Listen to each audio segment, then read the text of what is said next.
Welcome in to Vol Basketball Fever, your number one source for discussions about the Vols and Lady Vols basketball programs. Subscribe to the channel so you don't miss a video, and check in every week for new episodes of the show, video breakdowns, and more. Now, on with the episode.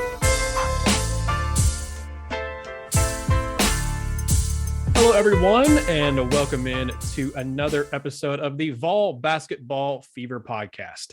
I am Nathanael Rutherford. I am joined this week by Ryan Schumpert with a guest host for me here on the podcast, not Gene Henley. Ryan, thank you so much for hopping on with the podcast for me.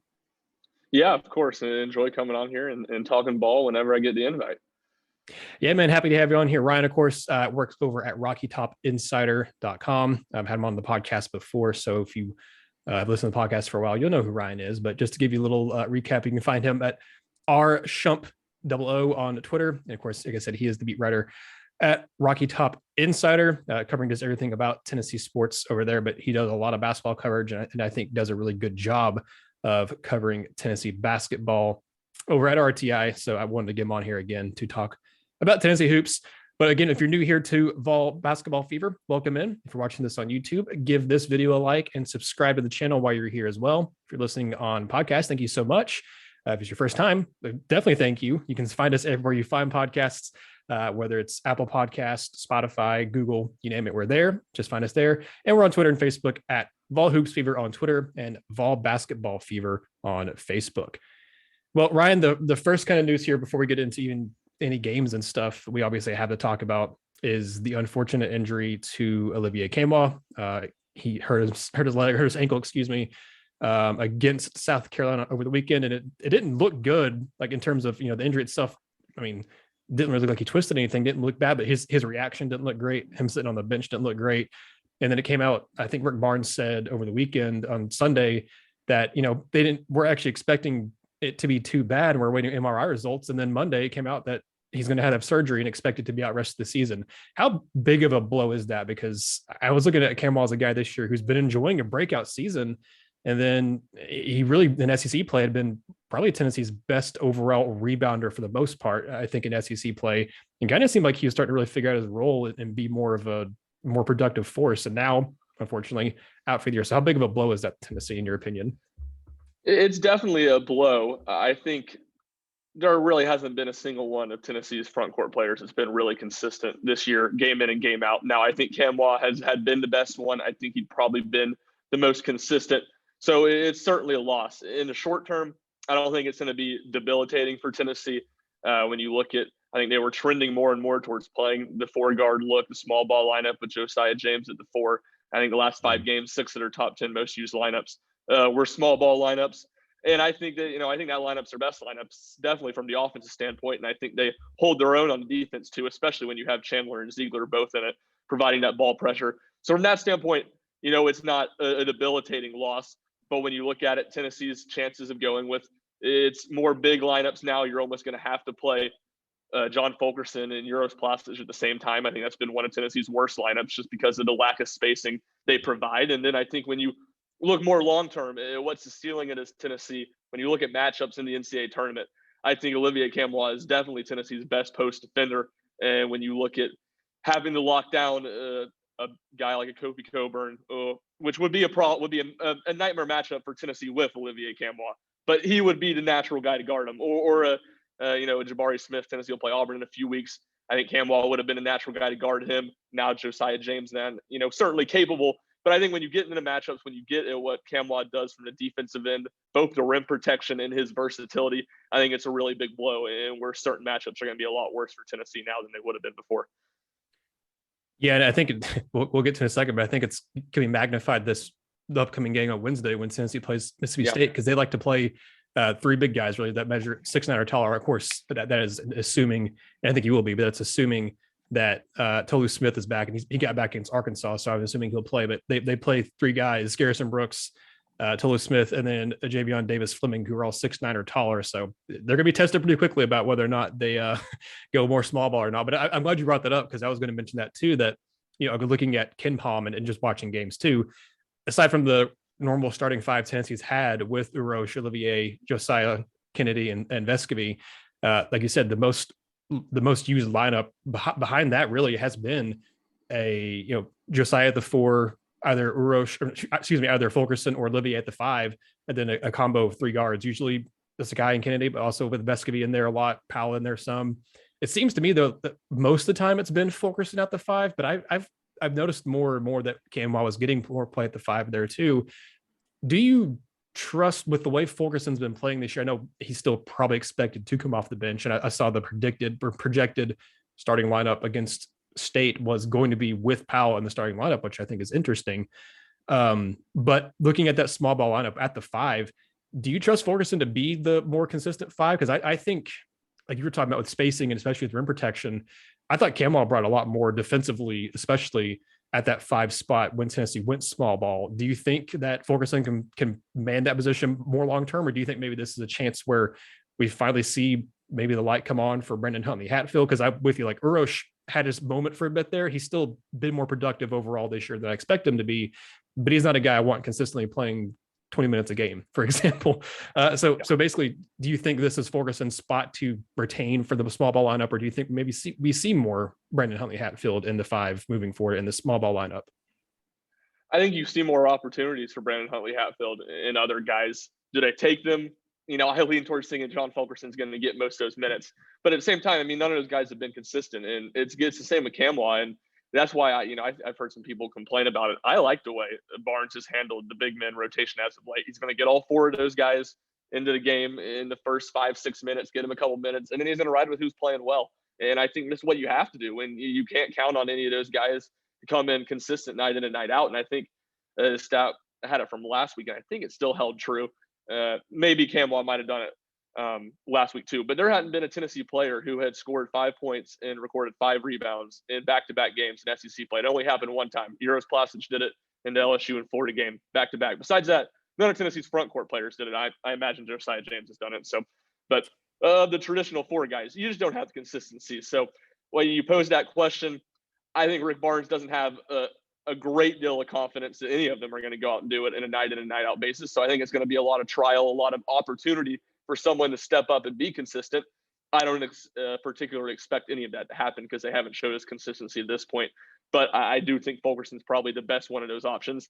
And if you're going to break it down, who's going to get the most minutes in that lineup, he would be my guess. But I think it's going to be a lot of searching for answers over the next 2 or 3 weeks. Wow, that is a good stat. I didn't know that. And you're right. Olivier did do it in this against South Carolina. He had 7 points, 5 boards, but before that, it was Urosh was the only one that did it in SEC play. And technically you could count what Olivier did because he did get 9 and 8 against Texas, which they're not an SEC team yet, Ryan, but they're about to be an SEC team, and they are a high major team. But no, your point still stands. Like Tennessee's big men have been very inconsistent, and Gene and I talked about it. I think in a podcast, I don't think it was last episode, but maybe episode before last, that it's a case of probably for Tennessee riding the hot hand in the forward position, and whether it's Urosh, whether it's Fulkerson, now it can't be Nkamhoua, but it probably won't be Huntley-Hatfield, but maybe it is him. But this is, I think, where Tennessee's going to have to do this year is they're going to have to play Josiah at the 4. They have Powell, who's another 6'6" guy. I think it's another chance for a guy like Jemai Mashack to get more minutes as well. I think it's just I don't know. Does this change? Does Olivier's injury and the fact that Tennessee's already thin front court, rotation is now basically down to 3 guys. And again, they were playing more small ball, like you said, but does the fact that he's out now for probably the remainder of the year and you're going to have to do more small ball, does it change your kind of feeling and projection for the rest of the regular season going into postseason for Tennessee? A little bit, but really not a ton. When you look at the regular season, the SEC is a pretty guard-heavy league. Auburn has one of the best front courts in the country, and that's a game where you look at it's just it's a tough. Number 1 team in the country, so it's going to be a tough matchup no matter. But when you look at it, especially without Nkamhoua, it's hard to see how does Tennessee match up with that front court. Besides that, Mississippi State's another one, like you said earlier, is heavy on the bigs, but a lot of the rest of Tennessee's schedule is not that way. Arkansas runs a ton of small ball lineups, and they still have 2 more games left with them. So I think Tennessee. I don't think it makes, maybe half a game difference the rest of the regular season, not having Nkamhoua. It's hard to exactly handicap. It's certainly a loss, but I don't think it's a debilitating loss when you look at it the next 3 weeks, kind of like I was saying earlier. It's more when you look ahead to the potential matchups. And obviously March Madness is all about matchups. And I think that just creates a big hole for Tennessee where there's a lot more matchups now that are bad matchups for Tennessee when you don't have Nkamhoua. No, I think it's fair. I think it's almost, in a way, it was like looking back in that 2017-18 team when Kyle Alexander went out when he did, because it was, he didn't miss very many games in his Tennessee career, but when he went out in the tournament, when Tennessee played Loyola Chicago, I will stand firm and say that if Tennessee had Kyle Alexander, they don't lose that game, because Loyola Chicago was able to get a lot of drives to the basket, a lot of backcourt, a lot of cuts to the basket back there to get easier buckets than they would have had if Tennessee had Kyle Alexander. So I think you're right. Like the way that Olivier is able to do more rim protection stuff and was able to kind of negate that I think could be the biggest issue in a guard heavy league like the SEC. Like you said, it may not even be Tennessee mismatch against bigger teams like an Auburn or like a Mississippi State. If these teams that Tennessee plays, whether it's now or in March, have guards who are very smart and savvy and able to, athletic enough to get backdoor cuts and stuff to the basket, that could be what really concerns me, because I like Urosh as a person and him being an enforcer. He does not have quick enough feet on defense to cover the rim like he needs to. Fulkerson has not been the same Fulkerson. I don't think he has it. Huntley-Hatfield has it, but man, we both kind of danced around the subject of him. But man, like the light just hasn't come on for him this year. And it seems like most of the time when he's been on the court, I wouldn't say he looks lost, but he doesn't seem as engaged and as, I guess, comfortable out there as the other players. And again, he's probably the youngest player on the team. He's the youngest player that I think is getting minutes consistently for Tennessee. I think it's a case of, I'm not trying to, say he's a bust or anything, because again, he's a true freshman who reclassified and everything. So he's got potential and can still build off that. But this would be a nice time, Ryan, to have someone like Huntley-Hatfield you could trust it throughout their 15 minutes and be a guy who can, if nothing else, give you good defensive minutes. But unfortunately for Tennessee, they can't really trust him to do that a whole lot. You're right. And I think what you're talking about, the defensive minutes, that's what Tennessee needs. And that doesn't match up with Huntley-Hatfield's strength. His strength is right now as an offensive player. And he's certainly not as developed as he's going to be here in a few years, but he's a talented offensive player. They need that rim protection. They need that rebounding, and they need consistency in both those things. And like you said, Huntley-Hatfield just doesn't seem like he's comfortable, confident in what he's supposed to be doing on the defensive end 100% of the time. I mean, it feels like I said, he's getting that early playing time every game. Last couple of games, it seems like it's a defensive breakdown there for him in the first 2 or 3 minutes. He's out, maybe gets back in one more time for a short stint. But he doesn't seem like he's knocking down the door of really building on some stronger performances. And he's not in the spot where it's like, okay, well, it's Brandon Huntley-Hatfield's time. It's very open-ended. I mean, Rick Barnes mentioned Jonas Adu, who hasn't played in any meaningful minutes this year. I'd be surprised to see him have a big role. But I think, again, why I think that you're going to see more and more four-guard looks is that I think Jahmai Mashack is probably the most consistent of the guys that's going to have to step up. And if he's going to do that, that's going to be a four-guard lineup. I'll be curious to see if they do feel like that's the best option. How much do you see him and Josiah James play on the court at the same time? Because I think those two guys are very similar players in what they can do. Josiah is definitely more developed on the offensive end right now. But Josiah James is going to play the most minutes of anyone on this Tennessee team.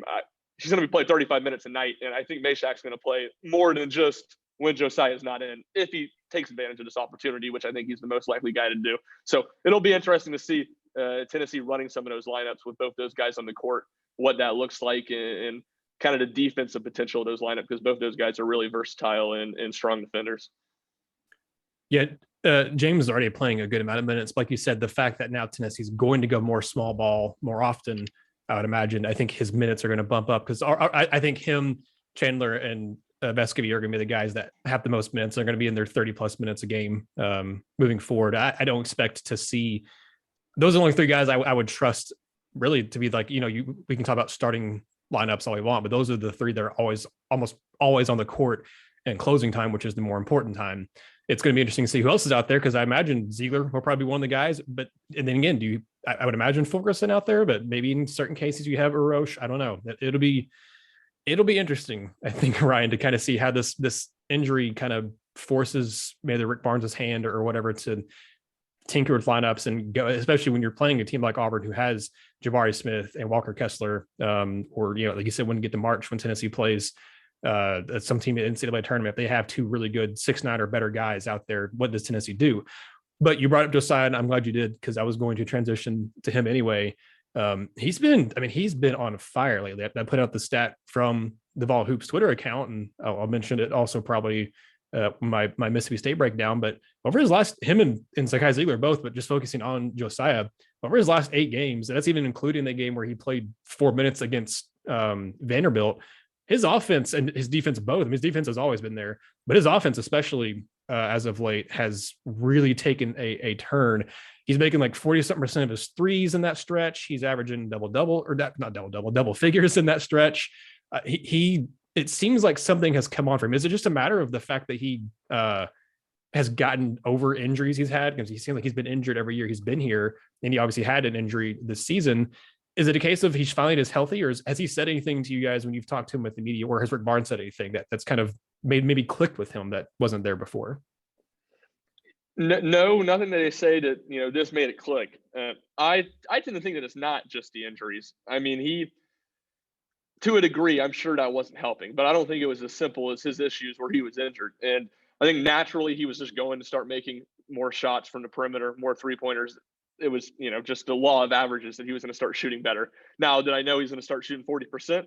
I didn't anticipate that. And I think that maybe not to the 40%, but the solid 3-point shooting, I think, is very reasonable, thing to ask out of him and to expect out of him.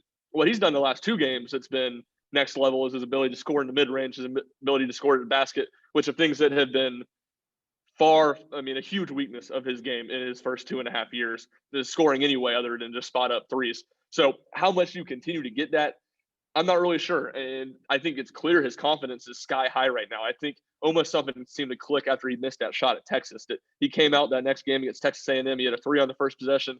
He scored, I think, 6 points in the first 3 minutes, and he was just more confident, more engaged on the offensive end. Now, does he keep making, those challenging mid-range jump shots as consistent as he has, even if he keeps shooting them with confidence? I'm not sure that's the case. I'm not sure that's a fair thing for Tennessee to ask out of him, but I think it's a completely fair thing for Tennessee to ask out of him to shoot over 35% from 3, to hit 2 3-pointers a game, and to continue to be a threat on the offensive end that the other team has to guard and really has to respect. And I think it's realistic to ask that out of him, and I think it's realistic to think he's going to keep on doing it. Yeah, Gene and I, as listeners can attest, are big Josiah-Jordan James fans / apologists. So it's been a little bit of vindication for me to see him finally like really playing more into his role and playing really well over the last couple weeks, or actually I guess 3-4 weeks at this point. But no, it's been nice to see from him, because his defense has always been there. First day he set foot on campus, he's been one of Tennessee's best defenders consistently. So it's nice to see his offense. It's been there in spurts. And again, his injuries have kind of held him back from that. But you're right. I think there's just a different mentality from him. He's not just settling for threes either. He's still taking threes. He's taking good shots from 3 for the most part too. But like you said, he's doing more attacking and doing more, not just settling. I think that was the biggest issue from the first 11 games or so this season, was it's 75% or more of his shot selection were coming from the 3-point line, and he wasn't being aggressive enough. He still could be a little more aggressive, but the fact that he's showing any more aggression now, and that he's still taking a good amount of threes. But I know against one of those games where he had, I think he's 1 of 2 or 2 of 3 from 3, but he shot 5 or 6 shots from inside 3-point line. I thought that's where Josiah is more effective, is when he's taking threes, when they're good threes. But he's a guy who, as you said, attacking more from mid-range, is able to be more versatile on offense. And he's a guy who can really run on transition. Tennessee likes to do transition offense. He is one of the few guys I think can keep up with a Kennedy and a Zeigler in those transition offense opportunities. I think that's where he can really shine, is if he's more aggressive when there's a transition opportunity. And he's been more aggressive in transition opportunities too. He has been. No, you're 100% right. And I think the thing that with Josiah, you kind of going back to UNG and being an apologist for him, I think now it's pretty undoubted, with both Zeigler coming on and Nkamhoua getting injured. He's Tennessee's most important player. He is, and I would have said before the year he was number 2 behind Chandler. And Zeigler, I think, being another guy that can create offense, it was kind of just on Chandler at the beginning of the year to do that. Now that you have multiple guys who can do it, he's the glue that holds the team together. He is able to go to the 4 when you need him to, which is obviously a massive deal now. I thought was a huge deal before. And then just what he does on the defensive end. And then when he doesn't have to be a great offense player. Tennessee doesn't need to be a great offense player, but when he's just making enough shots, making enough plays, going to the basket in transition. He had a great play against Texas A&M. One of the best transition plays he's had in his Tennessee career, where he caught it on the right wing and just went right by a guy for a basket. Mm-hmm. When he does that, he just needs to do enough on the offensive end to make defenses respect him. And he's just a really, really high level player because he can just do so much on the defensive end, from getting steals to blocking shots to understanding where he needs to be at all times to rebounding to being a guy that can lock down a wing to being a guy that can probably not lock down a Jabari Smith, but guard a versatile four guy who can play on the perimeter as well as down low. I mean, I hadn't thought about that. That is going to be an interesting matchup. Him and Jabari. That's going to because he will be the one matched up against him more often than not. That's going to be. I mean, I trust someone to have the athleticism to do it. It is Josiah, but boy, that's going to be a tough assignment. You mentioned Zeigler, and I'm glad. And again, I was going to get to him too because these two players have been Tennessee's X factors, for lack of a better term, over the last 3-4 weeks or so. I mean, Zeigler just came out and won SEC Freshman of the Week, well deserved. Tied his career high just in the second half against South Carolina. 0 points in the first half, 18 in the second. I mean, this kid, like I talked about with Gene last week in our podcast. Like, one of my favorite interviews I've done on this podcast so far has been when I talked to his high school coaches, and they talked about how his attitude and what kind of person he was going to be, not just a player, but kind of what person he is. And the quote from the coach was that he's not going to run away from the fire. He's going to run into it and embrace it. And he's done that and more at Tennessee. Nothing scares him. He's not going to back down. He's played. I mean, he's played in the streets in New York. No road environment's going to scare him. He's got a tough one here in Wednesday. It's not thought of as one of the I guess premier arenas in SEC basketball, but on the road in Starkville is not easy. I looked up on KenPom. They have one of the best home court advantages in the country. And I think the second best in the SEC, if I remember correctly, maybe the best in the SEC, according to KenPom. Again, that takes data from like data sources, doesn't really, incorporate like crowd noise and whatnot, but it takes more into like the fouling discrepancies, point differential over the last, like, I think 60 games or so is what he looks at and determines kind of the ranking of home court advantage. But the home's a hard place to win at. So he's going to have another opportunity there. But again, I trust him to not be, to be unflappable. But Ryan, I remember having you on as the season was beginning and we're talking about this roster, and you and I both were very excited about Zakai Zeigler because of what had been happening in practice. And I've talked with you about what you'd seen in practice and what Rick Barnes had said. Even our expectations, I think, of both of us thinking he was going to be good, but maybe more down the line, I think he's met and exceeded all of our expectations, and yours and mine included, who I think you and me were maybe higher on him than a lot of people were at the beginning of this year. 100%. And it was a guy that was like, he's really impressive, but he's 5'8". He was in high school like 6 months ago. Like, what, you didn't want to put too much on him. And especially the sizing was a big thing I couldn't get around, I say I couldn't get around. It was the thing that held me back from saying he was going to play 20 minutes a game, because everything else indicated that was the case. But I think what's been the X factor there is just how good he is on defense. I mean, as well as I do, if you're going to play for Rick Barnes, first thing you got to do is be good on defensive end, and you worry about the offense later. He is not only good enough on the defensive end, he has Rick Barnes' complete trust. I mean, he couldn't trust him anymore. He has been excellent on the defensive end, and that just makes everything he's done on the offensive end a bonus. And I think he's really, to me, it's been impressive how quickly he's figured out some of the things that when his size at this level and the speed at this level. I think even now, granted, he doesn't have the ball in his hand as much as Kennedy Chandler, but I think he's grown in that area, or maybe adapted quicker than Kennedy Chandler did of that. We see Chandler over dribbling sometimes. And again, a lot of that they're putting more on him than they're putting on Zeigler. But he's been absolutely fantastic. And what's really started to happen as of late is the consistency on the offensive end. All year, he was the spark plug for the team. Come in, make a big play on offense, maybe make a big play on defense, always high energy. Now, I mean, it's the last 4 games he's been in double figures. 6 of his last 8 games he's been in double figures. And I think whatever it would have been the first 14 games of the season, something like that, he scored in double figures just twice. So he's getting a lot more consistent on the offensive end. And I think it's both him and James, but more so Zeigler is the reason Tennessee's offense is starting to find a rhythm, because all of a sudden, instead of just having Kennedy Chandler who can create offense and then Vescovy who can get to the basket when things are moving, you have 2 guys that can completely get the defense moving, beat their man off the dribble, create the offense to move, create the defense to move and really get the ball moving. And that's when Tennessee's offense is without a doubt at its best. And then the last thing, which kind of very similar to James, is he's just shooting it from 3 a lot better the last few games. you knew he was going to shoot it better because he was shooting it really poorly there. And he shot it solid at the beginning of the year and then kind of poorly in December and then into early January. He's starting to turn that around. And I think he was 4 of 4 in the second half from threes in that South Carolina game. Obviously, he's not going to do that. But another guy that is a capable shooter to go out there and shoot, I think, 35%. Rick Barnes, from the beginning of the year, has said that he was, one of their best shooters in practice. So I think as he continues to make defenses respect him from out there, it's going to create more and more driving opportunities, more and more opportunities for him to facilitate offense. And it's an incredible find that Rick Barnes and his staff had. It's made this team just dramatically better. And when you look at the future of Tennessee's basketball program, I mean, it is dramatically more stable and dramatically brighter because you're going to have him at least 2 more years in the orange and white.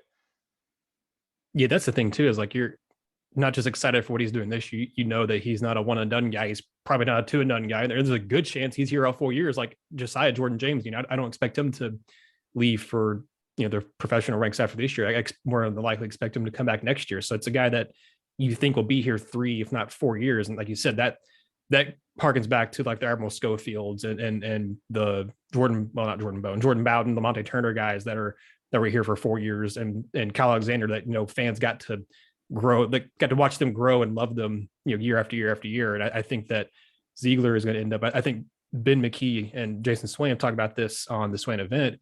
Zeigler could end up being the fan favorite of the Rick Barnes era. He could, and I think for some people, he already has overtaken guys like Admiral and Grant, possibly.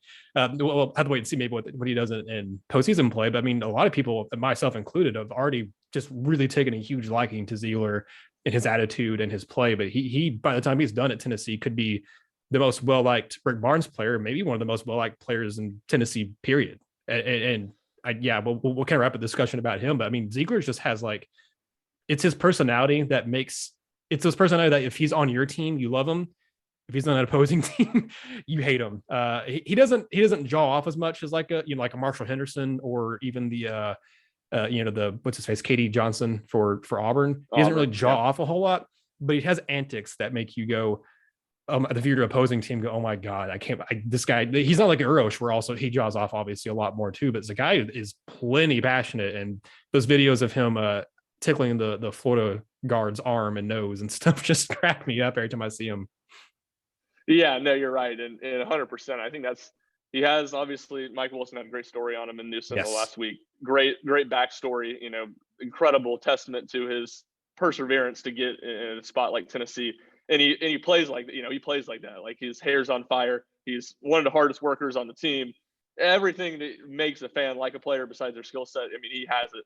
And then I think what's so exciting, he's a good player right now, and there are obvious areas that he can get a lot better. Like, It's not like he's, a good player and you're like, man, he's got to figure everything figured out. Like, there's tons of areas you look at his game, and I think finishing at the basket, driving in with his left hand, obviously being 5'8", you're gonna have to get it. Finishing at the basket is a completely new thing in the SEC, and no matter what AAU level or high school level you're playing at. So I think there's just so much room for him to improve and continue to grow and get, going forward, he's going to be Tennessee's point guard, where right now he's playing a good bit off the ball too. So the sky's the limit for him. And, everything you look for that makes a basketball player likable to root for on the court, off the court, he has it. You bring up something that maybe got me to think, we're talking about 3-point shooting and stuff too. And that's been something that when Tennessee's been really good at this year, they've often won. And obviously a lot of times it's been at home, but when they've been good shooting the 3 ball this year is when they've been the best. And I got to thinking, they've been, for the most part, they've been not shooting as many threes lately as they had been earlier in the year. You look at A&M and Carolina, they attempted 26 and 27 threes in those games. Against Texas, it was 18. Against Florida, it was 24. LSU was 28. Against Vandy, it was just 23. Kentucky was 23. The first game against Carolina was 21. So in SEC play, they've not taken quite as many threes as they were, especially in non-conference play. But I got to imagine, Ryan, now with Nkamhoua out, of course, even Nkamhoua would take a 3 or 1 or 2 a game usually.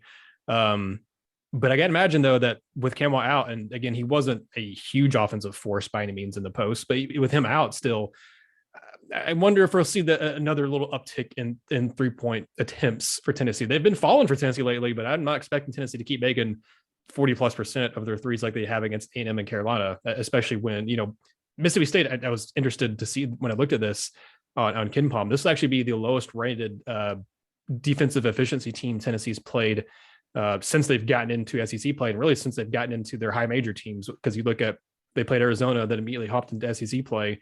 This is the first time they've played a team that's ranked outside of the top, really, I guess, top 70 of defensive efficiency since they played USC Upstate on December 14th. So it won't be like a break per se defensively, but Mississippi State will be the quote unquote worst defense Tennessee's faced in like 2 months at this point.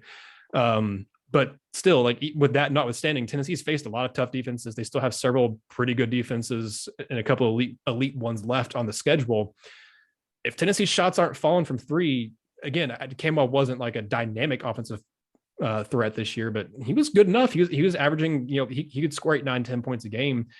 Does Fulkerson, has he figured enough out? I'm just, I'm kind of just spitballing things here because it just makes me think, like, does Tennessee go back to shooting 28 to 30 or more threes in a game now that Nkamhoua is out? And how does that affect the offense? Because again, I'm not expecting them to keep making upper 30s to 40% of the threes like they have been in the last few games.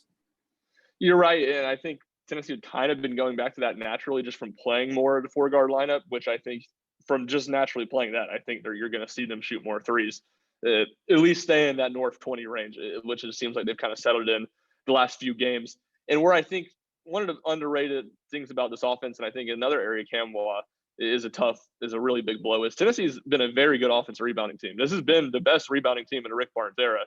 And offensively, they've been really strong. They've been fantastic on the threes, and that makes shooting threes more viable when you can get as many offensive rebounds as Tennessee has. Yeah, I have it right here now on KenPom offensive rebound percentage. Tennessee's 36 in the country, and Tennessee hasn't been top 100 in really any rebounding most of the time Rick Barnes has been here. So I think that's a big loss.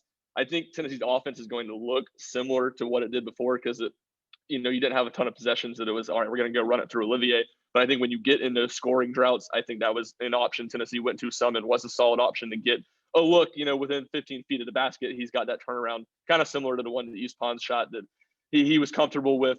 And I think it's just kind of an option that's taken away from you. I'm not sure that it's going to lead to any radical change in how Tennessee runs its offense, but it's just kind of another thing you lose. Well, kind of looking more bigger picture here, we've kind of touched on a little bit talking about, postseason and stuff, and we haven't really talked about seeding and everything. But right now, I think a lot of the projections I've seen for Tennessee has had them, because of their really strong, especially their strong strength of the schedule, both non-conference and in conference. And the fact they haven't had any bad losses, all 6 of their losses have been against quad 1 opponents, which for those of you who may not know, a quad 1 opponent is a team that is ranked 1 through 30 in the net if you play them at home, 1 through 50 if it's a neutral site, and 1 through 75 in the net if it is on the road. So those are all your quad 1 games or those types of games. All Tennessee's losses have come against quad 1 opponents, and their quote unquote worst loss is to Alabama, who is, very inconsistent, but they're still a pretty good team overall. But looking at the seeding, it's been more often than not lately, I've seen Tennessee more as like a 4 seed, which I think is a lot better than a 5 seed, but it's still not a seed I feel great about Tennessee being in, because there's still plenty of 13 seeds that can cause havoc. And we're talking, Gene and I were talking, he covers, UTC, and Chattanooga is a team that could very easily be a 13 seed in the tournament. And that's a team, if I'm Tennessee, would not want to play. If I'm anybody, a high major team, I would not want to play Chattanooga in my first round matchup in the NCAA tournament. But Ryan, I guess aside from obviously winning out, but whatever, what would you think that Tennessee has to do to get to a 3 seed? Because I'm looking at, aside from the obvious of win all your games, win the SEC tournament, whatever, if Tennessee goes and finishes, let's say, 22 and 8, I guess would be the regular season record. Yeah, because they had to cancel the Memphis game. So just 30 games, 22 and 8 in regular season, and they make it to the semifinals of the SEC tournament. Is that good enough for a 3 seed, or is that 4 seed territory? What do you think they have to do kind of at minimum to maybe play their way into a 3 seed and get a better seed? Because I don't see Tennessee getting a 3 seed. They'd have to really, like, I think they've turned a little bit of a corner, but it's also look at who they've played the past couple of weeks, really. But I just have a hard time expecting them to go and beat a team like a Kentucky and Auburn that I think that would give them another signature win along with the Arizona one to really propel them into that 3 seed conversation. Well, yeah, I'm far from a bracketologist, but I think what you said at the end kind of hit the nail on the head. I think it's about getting another, to get a 3 seed, I think it'd probably need to be 2 more big marquee wins, which obviously Kentucky and Auburn are the only 2 left under schedule. maybe Arkansas on the road is kind of a fringe one of those. Arkansas's record right now probably Arkansas's team is hard to figure out, frankly. They lost the first 3 games in SEC play, lost to Vanderbilt and A&M. They've won 7 straight. They haven't really beaten anybody particularly good in that stretch. They have a very hard rest of the season. So if they perform well the rest of the season, I think that game at Arkansas would be another opportunity for a win like that. And in the SEC tournament, unless Auburn absolutely collapses and Tennessee somehow wins the SEC regular season, Tennessee in the semifinal would play a Kentucky or someone that really would fall under that criteria of another high level opponent. So to me, that's what it is. Besides that Arizona game, Tennessee just doesn't really have any marquee wins. And obviously you have 2 great chances later this month against Kentucky and Auburn at home in games that I would say is, and I think Kentucky might be the best team in the country. And I would still say both those teams, I think Tennessee has 45% chance to win. Very winnable games because I think Tennessee's a really good team at home. So it'll be interesting to see, but I think it's probably most about just getting some more marquee wins. Yeah, I mean, if they can get one, even just one of Kentucky or Auburn, that's huge. And again, my hopes aren't super high that happens. If Tennessee goes out and even loses both those teams and still somehow wins their first SEC tournament since the 70s, like I think that could be enough. It depends again on who they play to get there. But even just winning if you win a conference tournament, I think the selection committee really values that really highly, regardless of who you play. I think that could, as long as Tennessee doesn't bomb out. And of course, you're going to have to keep in, this year is also weird because earlier in the year you had a lot of COVID, I guess cancellations with Memphis, but with Tennessee played Alabama on the road, like they were without 2 of their best players. When Tennessee played Ole Miss at home, Ole Miss was without, I think a couple of their players, one to injury and I think a couple to COVID. So like you have those to kind of keep into consideration. You have, I mean, it's a weird year to keep into consideration for a lot of different things. And I think that's, I don't know. I had a more fine-tuned point when I started that sentence. I kind of like Michael Scott. It kind of just got away from me. I started a sentence, didn't know where I was going with it. I just had a thought. I mean, it's interesting because we talk so much about seeding and all these things, but really seeding can only give you so far. It's really like we've talked about matchups. And if Tennessee gets a 5 seed and they get matched up with a bad 12 seed, that's better than them getting a 3 seed and be matched up with a really good 14 seed, upper end of what a 14 seed is normally considered. Like it doesn't matter really where Tennessee's seeding is. It matters more who they're matched up with and what their bracket looks like. And of course, we don't know that right now. We won't know that for another month or so at this point. Until Selection Sunday in almost mid-ish March is when it happens. But like, I don't know, this team to me, Ryan, I think they're built for postseason success because we've seen most of the time postseason teams that have the most success are typically more guard oriented and are typically teams that are more balanced, have good defenses and good offenses, not just really heavily one or the other. There's been a lot of times this year where I thought Tennessee is a really good defensive team, but awful offense. They've been playing better offensively lately.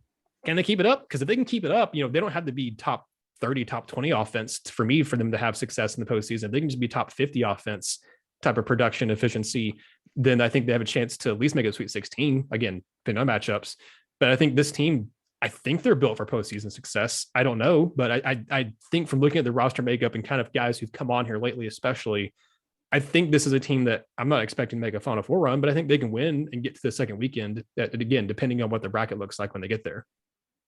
I agree. And, I agree that it's also a team that's kind of built for postseason play with the guards. I think some of it's hard to say to what degree, just because you have I think Tennessee's 3 best players or 3 best offense players, or at least are those 3 guards. And Vescovi's, very consistent. He's had 1 Texas game, about his 1 bad game the whole season. But Zeigler and Chandler, you don't necessarily have that consistency. And both being freshmen, it's hard to know how those 2 guys are going to be playing in 5 weeks. Because look at where Zakai Zeigler was in 5 weeks. Look at where, Kennedy Chandler's had a very up and down year where he's had good stretches and bad stretches. So some of it's kind of hard to project, but certainly I think Tennessee has that type of team where, 1, you have good enough 3-point shooters where if things get hot, 2, you have good guards that can really, go get a basket late in the game, or at least get the defense moving late in the game. And then I know Tennessee has a very good defensive team. So obviously the offense is the big question, because the offense is liable to, in the round of 64, to just not show up and be really bad and Tennessee get bounced. But the way Tennessee's headed with that defense, I think winning 2 games looks a lot more realistic than it did a few weeks ago. Well, Ryan, I know it's kind of the slow season right now for recruiting. I haven't paid as much attention to recruiting, now as I was, per se, like over the summer and in the fall. I don't know. You covered UT basketball pretty extensively. I don't know. Are there any recruiting notes, anything that we need to keep in? Obviously, we don't know about transfers and stuff. I imagine Tennessee will be pretty active in the transfer portal this offseason. I'm not saying they'll add like 3 or 4, but I think they'll add more than just one. If I had to guess, especially, I think they'll look, if I were them, I would look for a transfer big man for sure, not just a freshman big man. Are there any kind of recruiting notes or anything that we need to cover here before I let you go? Not a ton really on the 2022 class. I know the 2023 class has been a couple big names that they've working to get on campus. I think in the next few months, Isaiah Evans is one. I think he's actually even a 24, but a couple younger guys. And I think when you kind of look at it, Tennessee's roster, and you're going to lose John Fulkerson, you're going to lose Victor Bailey, and you're probably going to lose Kennedy Chandler. So you're losing 3 guys. You got one of them coming in.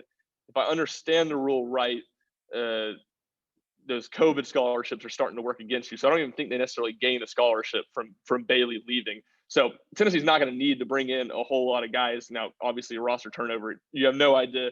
Well, player Brandon Huntley-Hatfield's a guy that, hasn't had a great season. Not that means he's going to transfer, but I think, wouldn't be shocking if he transferred. And Santiago Vescovi, it wouldn't surprise me if he decided to go start his professional basketball career in Europe. So there's a lot of stuff that's open, but I think it's going to be more heavy on the transfer portal.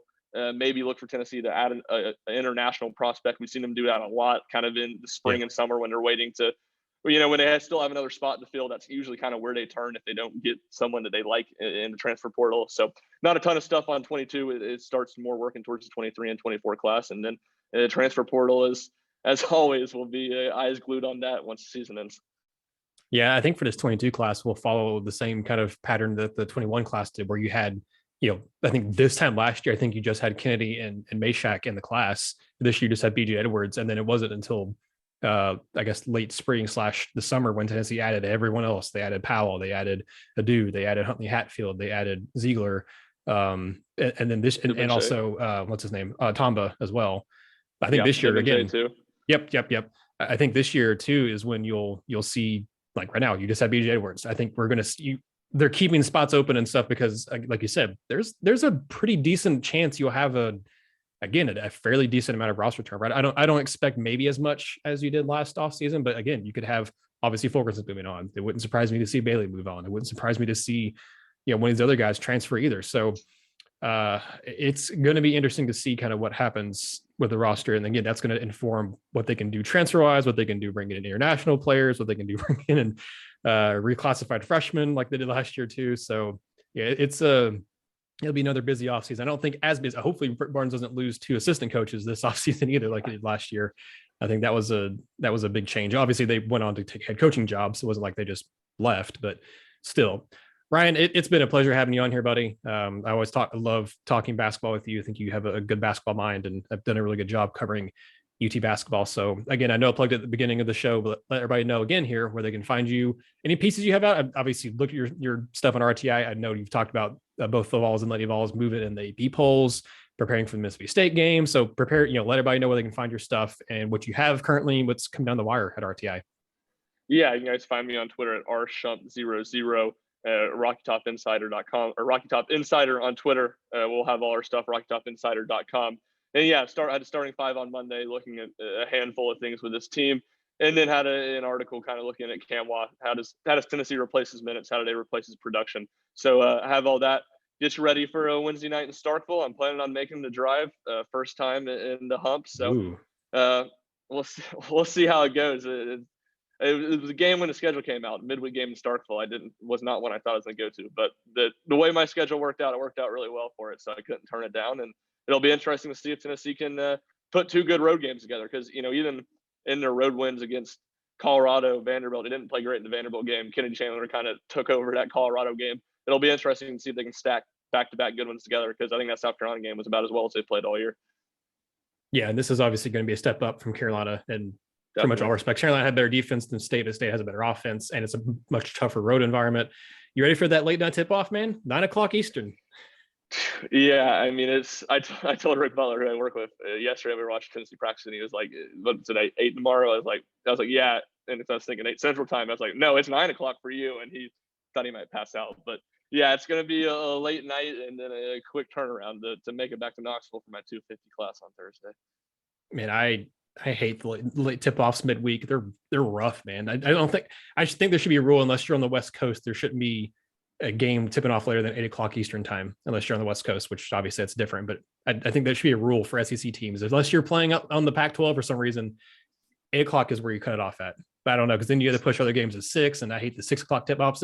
Just midweek's rough to do if you're not playing at 7 Eastern. No, you're right. Exactly, because you have to stack those two tip-offs. And it's like Tennessee played at 6:30 in that Florida game, which I'm still not really sure why. Maybe Australian Open, something was going on.